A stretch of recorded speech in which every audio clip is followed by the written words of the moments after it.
Good afternoon दोस्तों। स्वागत है आपका ओनली जीएस में। इससे पहले हम आर्टिकल 18 तक देख चुके थे फंडामेंटल राइट में। आर्टिकल 18 तक हमारा कंप्लीट हो गया था। अब आर्टिकल 19 से शुरू करते हैं। कोशिश करेंगे कि कल कंप्लीट हो जाए हमारा फंडामेंटल राइट वाला पोर्शन, क्योंकि बहुत बड़ा हो गया है और बहुत इंपॉर्टेंट भी है। तो चीज़ें छोड़ी नहीं है, लगभग सब कंप्लीट की हैं। चलो शुरू करते हैं।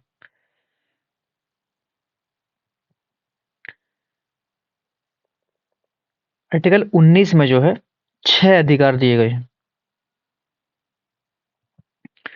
आर्टिकल 19 स्वतंत्रता का अधिकार, लेकिन ये 6 अधिकारों की रक्षा करता है।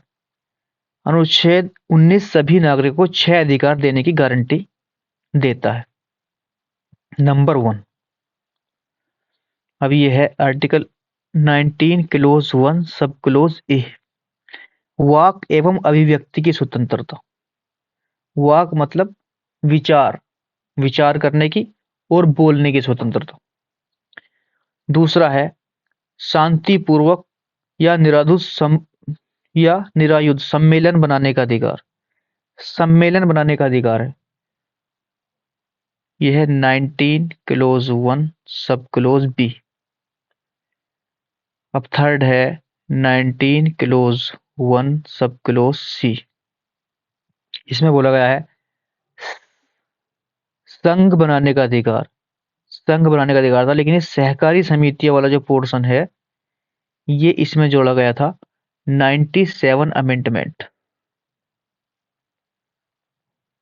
Of constitution. ये सब चीजें बहुत इंपॉर्टेंट है कि कब जोड़ा गया, कभी भी क्वेश्चन आ सकता है, तो सबको ध्यान रखना है। ठीक है। अब इसके बाद है 19 क्लोज 1 सब क्लोज डी। 1 सब क्लोज डी इसमें है भारत के राज्य क्षेत्र में सर्वत्र आबाद संचरण का अधिकार। इसका मतलब है कि भारत में कहीं भी घूम फिर सकते हैं। घूमने फिरने का अधिकार है पूरे भारत में कहीं भी। इसके बाद है 19 क्लोज 1 सब क्लोज ए, वो ई, 1 सब क्लोज ई। इसमें क्या गया, भारत के राज्य क्षेत्र में किसी भाग में निर्बाध घूमने और बस जाने का अधिकार, मतलब वहीं पे बस सकते हैं आप। अब इसके बाद है 19 क्लोज 1 सब क्लोज जी,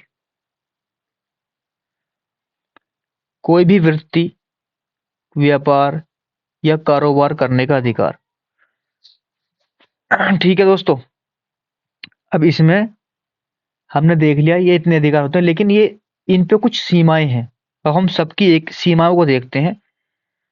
देखिए 19 क्लोज 1 क्लोज ए, इस पे 8 सीमाएं हैं।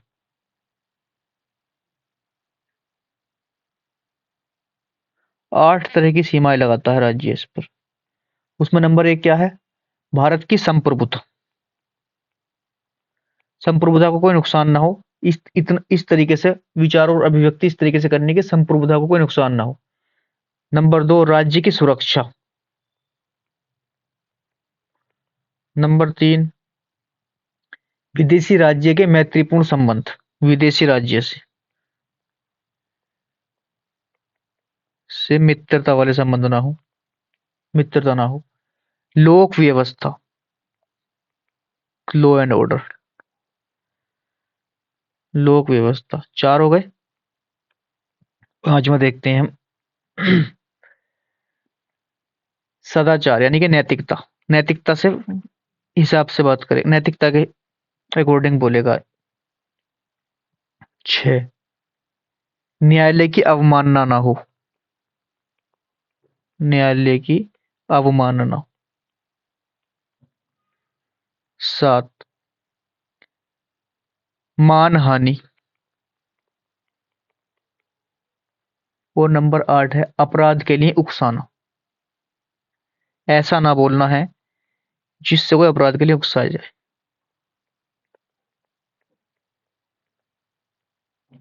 अपराध के लिए उकसाना, ठीक है। अब इसके बाद आते हैं 19 क्लोज, सॉरी 1 सब क्लोज बी, इस पर कितनी सीमाएं हैं? शांतिपूर्ण और शस्त्र रहित सम्मेलन की स्वतंत्रता वाले पर, इस पर हैं 2 सीमाएं। 2 सीमा है। नंबर 1 है भारत की संप्रभुता एवं अखंडता, ये तो सभी में होगी। संप्रभुता एवं अखंडता। और नंबर 2 है लोक व्यवस्था। लोक व्यवस्था। ठीक है, इसमें 2 ही थी। अब अगला है 19 क्लोज 1 सब क्लोज सी, इस पर कितनी है? इस पर 3 सीमाएं। 3 सीमा है। 1 1 तो वो तो एक तो सम्मा होनी है, संप्रभुता वाली। 2 लोग लॉ एंड ऑर्डर भी होगी, कानून व्यवस्था। और इसमें तीसरी है सदाचार। अब आओ 19 क्लोज 1 सब क्लोज डी पर, इस पर कितनी है? और ई पर। 19 क्लोज 1 सब क्लोज ई, ई और डी दोनों पे 2 2 सीमाएं। 2 सीमा। नंबर 1 सार्वजनिक हित। हित, अनुसूचित जनजाति का हित।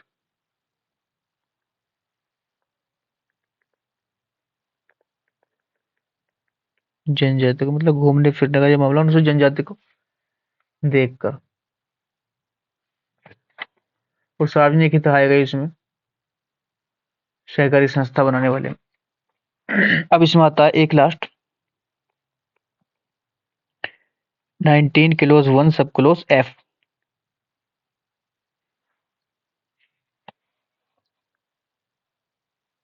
डी और ई में हमारा वो हो गया था एफ ई, और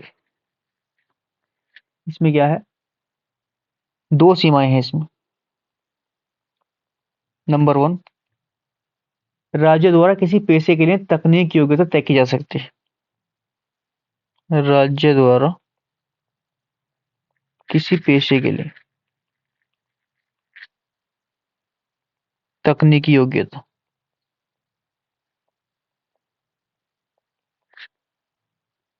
तय की जा सकती है।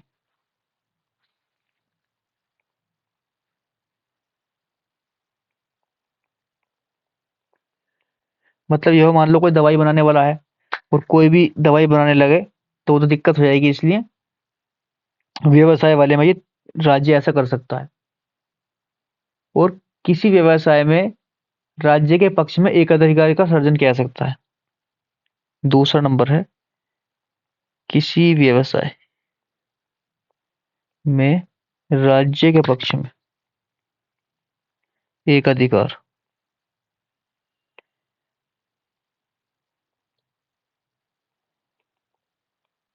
एक अधिकार का सृजन। ठीक है। अब इसके बाद एक और इंपॉर्टेंट चीज देखते हैं।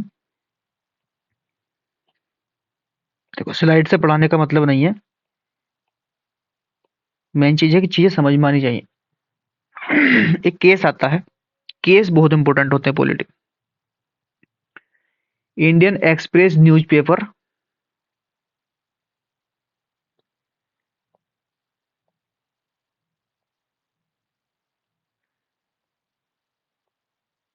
वर्सेस भारत संघ, इंडिया गवर्नमेंट,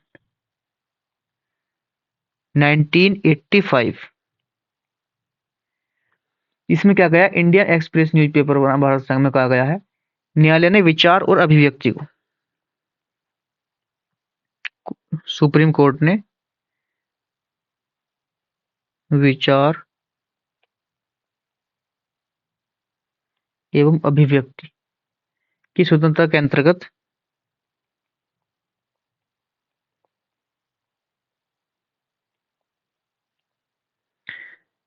प्रेस की स्वतंत्रता इंपॉर्टेंट है, एक मौलिक अधिकार फंडामेंटल राइट घोषित किया। ठीक है, चलिए यहाँ तक कंप्लीट हो गया हमारा। अब देखते हैं थोड़ा सा, इन 6 अधिकारों की रक्षा केवल राज्य के खिलाफ मामले में न निजी मामले में, अर्थात ये अधिकार केवल नागरिक और कंपनी धारक के लिए है, ना कि विदेशी या कानूनी लोगों के लिए।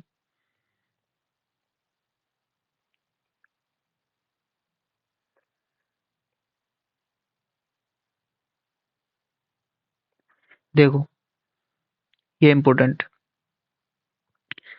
उच्चतम न्यायालय ने वाक एवं अभिव्यक्ति की स्वतंत्रता में निम्नलिखित को सम्मिलित किया है। नंबर 1, अपने या किसी अन्य के विचारों को प्रसारित करने का अधिकार। प्रेस की स्वतंत्रता आई गया, इंडियन एक्सप्रेस न्यूज़पेपर बनाम भारत संघ 1985 से। व्यावसायिक विज्ञापन की स्वतंत्रता, फोन टैपिंग के विरुद्ध अधिकार, प्रसारित करने का अधिकार अर्थात सरकार का इलेक्ट्रॉनिक मीडिया पर एक अधिकार नहीं। ठीक है, किसी राजनीतिक दल या संगठन द्वारा आयोजित बंद के खिलाफ अधिकार, और एक है इसके अंदर सरकारी गतिविधियों की जानकारी का अधिकार, शांति का अधिकार, किसी अखबार पर पूर्व प्रतिबंध के विरुद्ध अधिकार, प्रदर्शन एवं विरोध का अधिकार, लेकिन हड़ताल का अधिकार नहीं है। ये इंपॉर्टेंट है, देखो हड़ताल का अधिकार नहीं है, हड़ताल नहीं कर सकते। वाक एवं अभिव्यक्ति की स्वतंत्रता पर उचित प्रतिबंध लगा सकते हैं, वो मैंने तुम्हें बता ही दिया, प्रतिबंध जितने लगा सकते हैं। ठीक है, ये सब चीज देखिए शांतिपूर्ण, ये ये भी बता दिया, ये सब चीज बता दी, इतनी इंपॉर्टेंट नहीं है। संगम या संघ बनाने का अधिकार ये बता ही दिया, उसमें सभी नागरिकों को सभा तो ये बता ही दिया। ठीक है, संचरण बता ही दिया मैंने तुम्हें, उसकी वही बता दी, सीमाएं क्या क्या है। निवास का अधिकार बता दिया, सीमा बता दी क्या क्या है। ठीक है, व्यवसाय की स्वतंत्रता बता दी, इसकी सीमाएं बता दी क्या क्या है। अब देखते हैं हम आर्टिकल 20। ठीक है दोस्तों, आर्टिकल 20 इसमें है अपराध के लिए दोष सिद्धि के संबंध में संरक्षण। आर्टिकल 20 अनुच्छेद 20 किसी भी अभियुक्त या दोषी करार व्यक्ति, चाहे वह नागरिक हो या विदेशी या कंपनी व परिषद का कानूनी व्यक्ति हो, उसके विरुद्ध मनमाने और अतिरिक्त दंड से संरक्षण। इसके संबंध में 3 व्यवस्थाएं की गई हैं। देखो अब इसके 3 वो हैं क्लोज, अब मैं आपको बताता हूँ। Sorry, article 20 close 1। Article 20 close 1 क्या कहता है, किसी व्यक्ति को तब तक अपराधी सिद्ध नहीं किया जा सकता जब तक कि उसने अपराध के समय लागू किसी कानून का उल्लंघन न किया हो। मतलब लिख ही देता हूं, किसी व्यक्ति को जब तक अपराधी सिद्ध नहीं किया जा सकता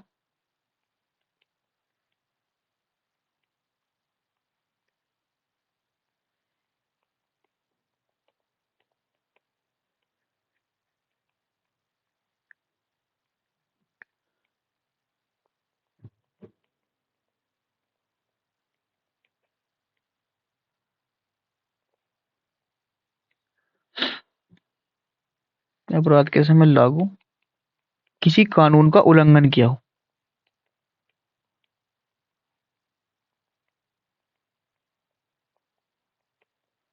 अर्थात ये हुआ कि जब कोई कानून लागू है देश में और उस कानून का उल्लंघन उसने कर दिया तो अपराधी कहलाएगा, लेकिन कानून बाद में बनता है और उसने अपराध कर दिया तो अपराध नहीं कहलाया जा सकता।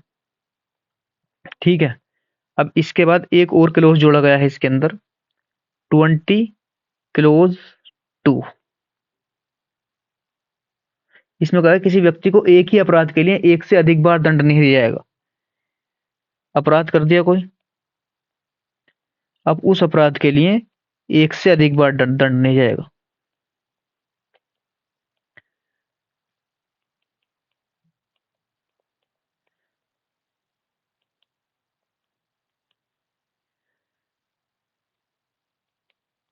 ठीक है, ये हो गया। अब एक और है इसके अंदर क्लोज, किसी व्यक्ति को अपने ही विरुद्ध गवाही देने का अधिकार, अपने ही विरुद्ध गवाही देने के लिए बाध्य नहीं किया जा सकता।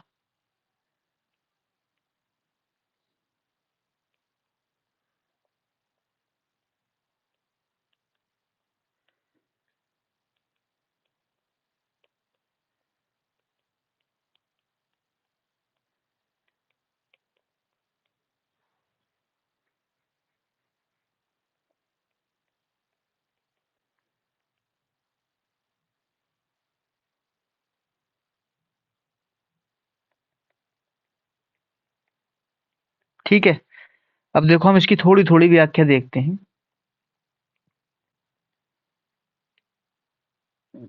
20 क्लोज 1 जो कहना चाहता है, इसका मतलब है भूतलक्षी विधायन की मनाही करता है। भूतलक्षी विधायन से तात्पर्य है ऐसे कानून से है जो अतीतकालीन प्रभाव से लागू हो। भारत में भूतलक्षी विधायन का निषेध केवल आपराधिक कानून के लिए है। दीवानी कानून या सिविल लॉ भूतलक्षी हो सकते हैं। ठीक है, और 20 किलो 2 में दोहरे दंड की मनाही करता है। किसी को दोहरा दंड नहीं दिया जाएगा एक ही कानून के लिए। 20 किलो 3 में सेल्फ मतलब खुद के लिए किसी व्यक्ति को गवाही देने के लिए दंडित नहीं किया जा सकता। ठीक है दोस्तों, तो ये हो गया हमारा आर्टिकल 20 तक हो गया। देख लेते हैं इसमें थोड़ा सा, यही बातें लिखी हुई हैं, सब यही बातें, कितनी पढ़ लो इनको, लेकिन इंपॉर्टेंट जो है वो मैंने तुम्हें बता दी। ठीक है, अब आया आर्टिकल 21। ये बहुत इंपॉर्टेंट आर्टिकल है, बहुत इंपॉर्टेंट। प्राण एवं दैहिक स्वतंत्रता, आर्टिकल 21, इसको हम देखते हैं। अनुच्छेद 21 में घोषणा की गई है कि किसी व्यक्ति को उसके प्राण या दैहिक स्वतंत्रता से विधि द्वारा स्थापित प्रक्रिया के अनुसार ही वंचित किया जा सकता है, अन्यथा नहीं। ठीक है, अब इसके लिए केस आया दोस्तों ए के गोपालन बनाम मद्रास राज्य। ए के गोपालन है ये।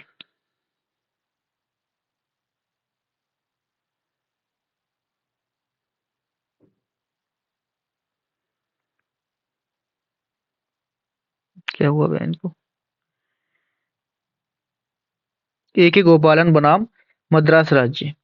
उच्चतम न्यायालय ने अनुच्छेद 21 की सूक्ष्म व्याख्या की इसमें। ये केस क्या था? इस मामले में न्यायालय ने जीवन के अधिकार की सीमित व्याख्या दी और जीवन का अर्थ केवल जीवित रहना माना।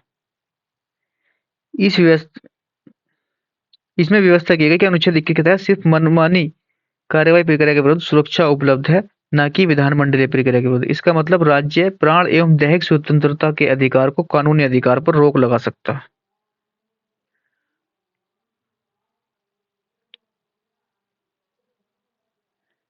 ऐसा इसलिए है क्योंकि अनुच्छेद 21 की अभिव्यक्ति विधि द्वारा स्थापित प्रक्रिया अमेरिका के संविधान में अभिव्यक्ति विधि की विधिवत प्रक्रिया से भिन्न है। इस तरह कानून की वैधता एवं उसकी व्यवस्था पर अकारण अन्यायपूर्ण आधार पर प्रश्न नहीं उठाया जा सकता। ठीक है दोस्तों, अब इसमें एक केस आया मेन का मामला 1978 में। इसमें क्या कहा है, न्यायालय ने क्या कहा इसके अंदर, मैं आपको थोड़ा सा ब्रीफ कर देता हूँ फिर इसको पढ़ेंगे। न्यायालय ने कहा है जीवन के अधिकार की व्यक्ति व्यापक व्याख्या की और जीवन का अर्थ केवल जीवित रहना नहीं बल्कि मानवीय गरिमा। इसमें सबसे अच्छा पॉइंट जो दिया ये दिया कि केवल जीवित रहना नहीं, जीवन का अधिकार केवल जीवित रहना नहीं है, जीवित रहना नहीं बल्कि मानवीय गरिमा के साथ, मानवीय गरिमा के साथ जीवित रहना। ये इंपॉर्टेंट लाइन है, अब पढ़ते हैं। जीवन का अधिकार एक समेकित अधिकार है जिसमें वे सारे अधिकार शामिल हैं जो मानवीय गरिमा के साथ पूर्ण जीवन जीने के अधिकार के लिए जरूरी हैं। देखो, उच्चतम न्यायालय ने अनुच्छेद 21 के तहत गोपालन मामले में अपने फैसले को पलट दिया। अतः न्यायालय ने व्यवस्था दी कि प्राण और दैहिक स्वतंत्रता को उचित एवं न्यूनतम न्यायपूर्ण मामले के आधार पर रोका जा सकता है। इसके प्रभाव में अनुच्छेद 21 के तहत सुरक्षा केवल मनमानी कार्यवाही प्रक्रिया पर ही उपलब्ध नहीं बल्कि विधानमंडलीय क्रिया के विरुद्ध भी है। न्यायालय ने प्राण की स्वतंत्रता की व्याख्या करते हुए कहा कि का विस्तार का आशय कहा कि प्राण स्वतंत्रता में अधिकारों के कई प्रकार हैं। इसमें प्राण के अधिकार को शारीरिक बंधनों में नहीं बांधा बल्कि इसे मानवीय सम्मान, वही हुई ना, मानवीय गरिमा, ये इंपॉर्टेंट है इसके अंदर। अब इसमें न्यायालय ने मेनका मामले में अपने फैसले को दोबारा स्थापित किया। इसमें अनुच्छेद 21 के भाग के रूप में निम्नलिखित अधिकारों की घोषणा की। मानवीय प्रतिष्ठा के साथ जीने का अधिकार। अब देखो इसमें क्या क्या आ जाता है मानवीय शिक्षा में। बहुत सारी चीजें हैं, मैं तुम्हें शॉर्ट में बता देता हूँ। इसमें तो बहुत सारी लिखी हुई हैं, चलो देख लेते हैं। स्वच्छ पर्यावरण, जीवन की रक्षा का अधिकार, निजता का अधिकार, आश्रय का अधिकार, स्वास्थ्य का अधिकार, 14 वर्ष तक की उम्र, ये अभी देखेंगे, ये अलग है। 21A है आर्टिकल। पासपोर्ट रखने का अधिकार, ठीक है, इसी में है एक पासपोर्ट रखने का अधिकार। विदेश यात्रा का अधिकार, स्वच्छ पर्यावरण, रोजी रोटी का अधिकार, निःशुल्क कानूनी सहायता, निद्रा का अधिकार, निद्रा, नींद का अधिकार। इसके ऊपर एक केस आया था, पता है तुम्हें? बाबा रामदेव बनाम दिल्ली पुलिस, निद्रा वाले के ऊपर बता देता हूँ थोड़ा सा। बाबा रामदेव एक बार दिल्ली के रामलीला मैदान पर अनशन पर बैठे थे, तो उनके सोते टाइम पुलिस ने कुछ परेशान कर दिया था उन्हें। तो उसके बाद बाबा रामदेव ने केस कराया था, तो बाबा रामदेव बनाम दिल्ली पुलिस, तो न्यायालय ने इसे निद्रा का अधिकार आर्टिकल 21 में जोड़ दिया था। अब एक और लाइन है जो आपको अभी बताता हूं मैं। देखो ये सारे हैं इसी के अंदर ही, ठीक है, सब इसी का, ये आर्टिकल 21 का। अब आता है शिक्षा का अधिकार।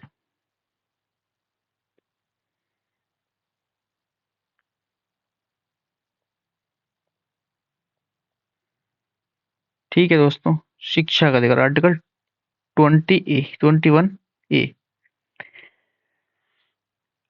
अनुच्छेद 21A में घोषणा की गई है कि राज्य 6 से 14 वर्ष तक की उम्र के बच्चों को निःशुल्क एवं अनिवार्य शिक्षा उपलब्ध कराएगा। इसका निर्धारण राज्य करेगा। इस प्रकार यह व्यवस्था केवल आवश्यक शिक्षा के एक मूल अधिकार के अंतर्गत है, ना कि उच्च या व्यावसायिक शिक्षा के संदर्भ में। ठीक है, मतलब 14 साल तक के बच्चों के लिए वही है कि थोड़ी बहुत एजुकेशन मिल जाए उसको, जो कम से कम अपना जीवन जी सके आगे चल के। सरकार ने यह कदम नागरिकों के अधिकार के मामले में द्वितीय क्रांति के तहत उठाया था। इस संशोधन से पहले भी संविधान के भाग 4 डीपीएसपी में अनुच्छेद 45 में बच्चों के लिए निःशुल्क एवं अनिवार्य शिक्षा की व्यवस्था थी, तथापि निर्देशक सिद्धांत होने के कारण यह न्यायालय द्वारा जारी नहीं ठहराया जा सकता था। लेकिन अब तो मांग कर सकते हैं इसकी हम लोग, लेकिन लोग आज भी नहीं करते, बोलने वाली बातें हैं सब। ठीक है दोस्तों, बस इतना ही देखेंगे इसको, इतना ही कुछ है इसमें, इम्पोर्टेंट कुछ ज्यादा है नहीं। अब इसके बाद देखते हैं हम आर्टिकल 22। ठीक है,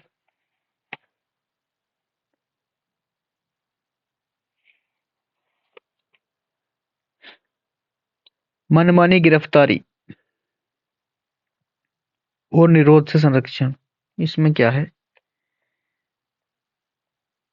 ये देखो। निरोध एवं गिरफ्तारी से संरक्षण। अनुच्छेद 22 किसी व्यक्ति को गिरफ्तारी एवं निरोध से संरक्षण प्रदान करता है। हिरासत दो तरह की होती है, दंड विषयक, कठोर और निवारक। दंड विषयक हिरासत एक व्यक्ति को दंड देती है जिसने अपराध स्वीकार कर लिया है और अदालत ने उसे दोषी ठहराया जा चुका है। ठीक है। निवारक हिरासत वह है जिसमें बिना सुनवाई के अदालत में दोषी ठहराया जाए, बिना सुनवाई के अदालत में दोषी ठहराया जाए। इसका उद्देश्य किसी व्यक्ति को पिछले अपराध पर दंडित न करना बल्कि भविष्य में ऐसे अपराध करने की चेतावनी देने जैसा है। इस तरह के निवारक केवल शक के आधार पर निवारक अपराध जो करता है, जिस पर शक होता है कि हाँ ये इंसान कर सकता है, उसको गिरफ्तार कर सकती है पहले पुलिस। अब मैं आपको थोड़ा सा ब्रीफ कर देता हूँ।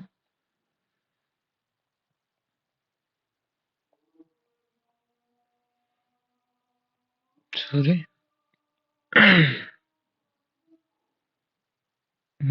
यहाँ पे मनमानी गिरफ्तारी और निवारक नजरबंदी में संरक्षण। मनमानी गिरफ्तारी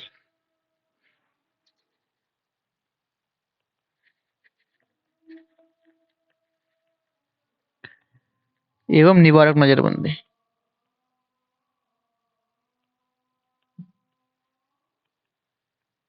में संरक्षण। ठीक है। गिरफ्तार का इसमें का क्या होगा, इसके अंदर जो गिरफ्तार किया जाएगा व्यक्ति, उसे गिरफ्तारी के कारण बताए जाएंगे। गिरफ्तार के व्यक्ति को कारण बताएंगे, किस लिए गिरफ्तार किया गया, कारण बताएंगे, और उसे मनपसंद वकील से परामर्श करने का अधिकार होगा। और उसे 24 घंटे के भीतर निकटतम मजिस्ट्रेट के सामने प्रस्तुत किया जाएगा, आने जाने का समय काट कर। लेकिन ये अधिकार दो प्रकार के व्यक्ति को प्राप्त नहीं होंगे: शत्रु अन्य देशीय और निवारक नजरबंदी। शत्रु अन्य देशीय, सॉरी,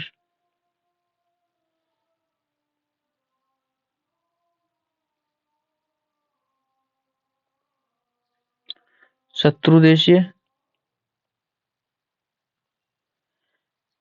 एक, और दो है निवारक नजरबंदी।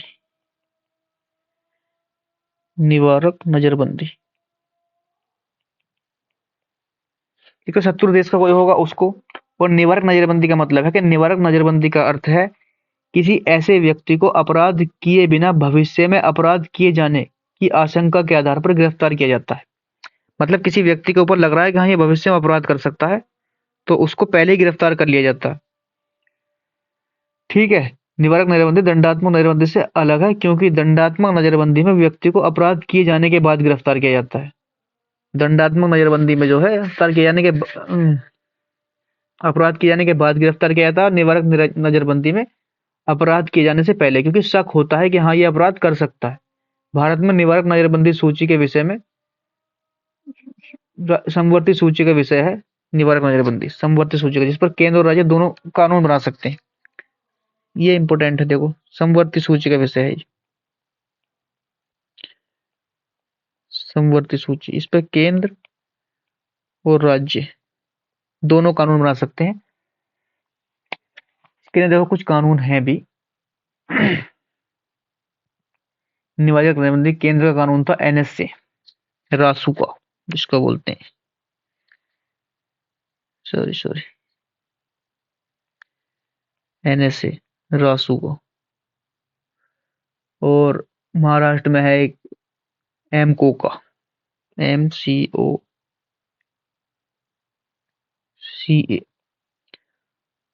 Maharashtra control of organisation crime act. ऐसे यूपी में है UP Coca, UP control of organisation act. Bharat में निवारक नजरबंदी के चार आधार, तीन चार आधार हैं निवारक नजरबंदी के भारत में। चार आधार हैं। एक तो मैं तुम्हें बता देता हूँ थोड़ा सा।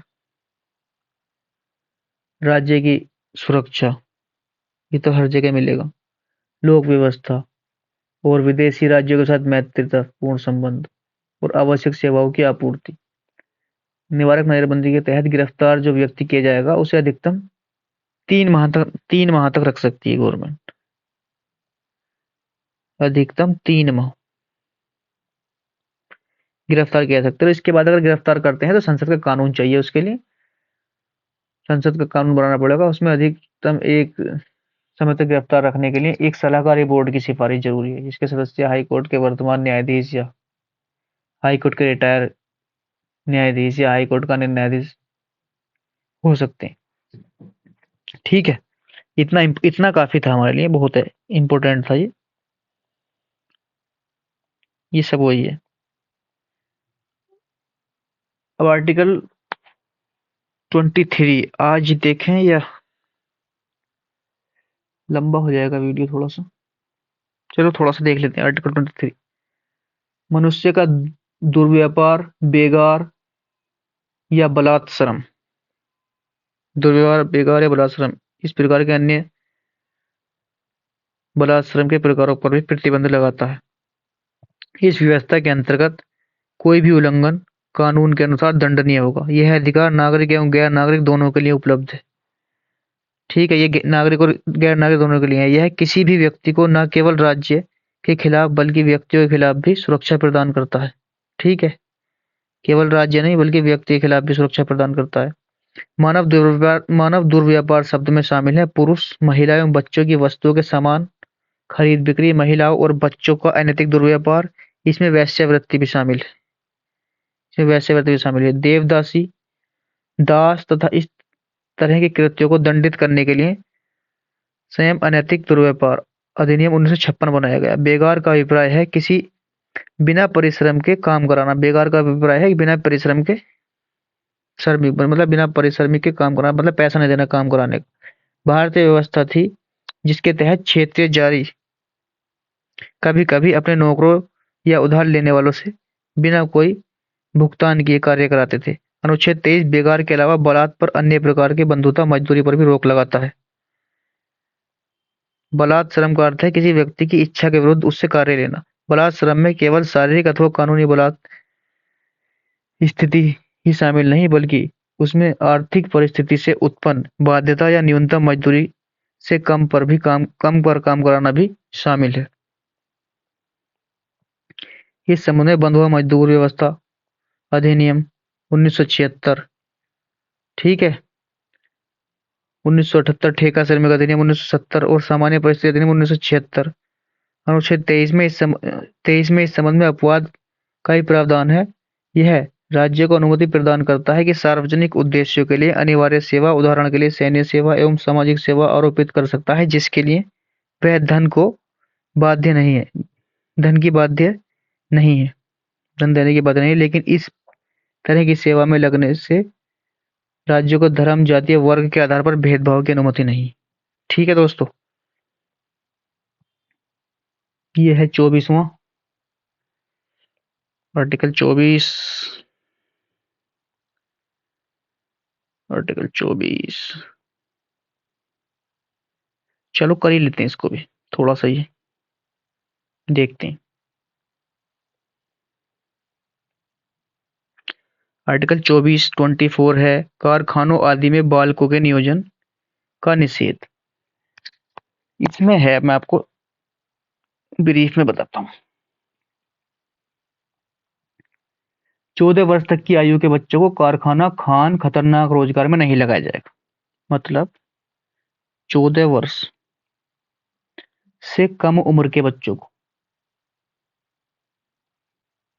कारखाना, खान, खतरनाक रोजगार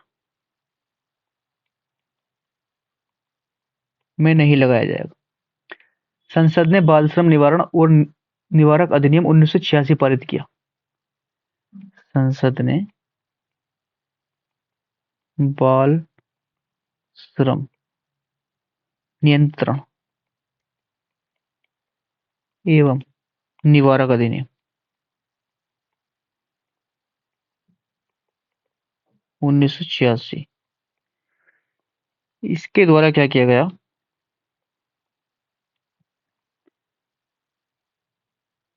जिसमें दो बदलाव किए गए। इसमें किया गया इसके द्वारा यह प्रावधान किया गया कि 18 वर्ष तक की आयु के बच्चे को कारखाने या खतरनाक रोजगार में नहीं लगाया जाएगा। 18 वर्ष तक, जो 14 वर्ष थी उसे 18 कर दिया। और 14 वर्ष तक की आयु के बच्चे को किसी बाल श्रम में भी नहीं लगाया जाएगा। और 14 वर्ष जो सब बाल श्रम में भी नहीं लगाया, बाल श्रम में लगाया। इसके बाद क्या हुआ, 2015 में, सॉरी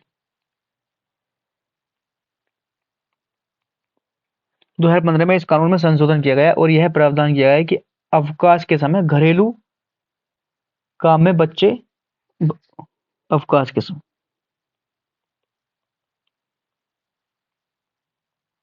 घरेलू उद्यम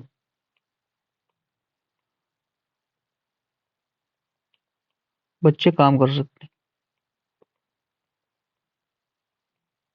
अब ये है बात कि अवकाश के समय अब जो है 14 वर्ष से कम तक उम्र के बच्चे अपने घरेलू उद्यम में काम कर सकते हैं, बाकी नहीं कर सकते। ठीक है, ये है आर्टिकल 14।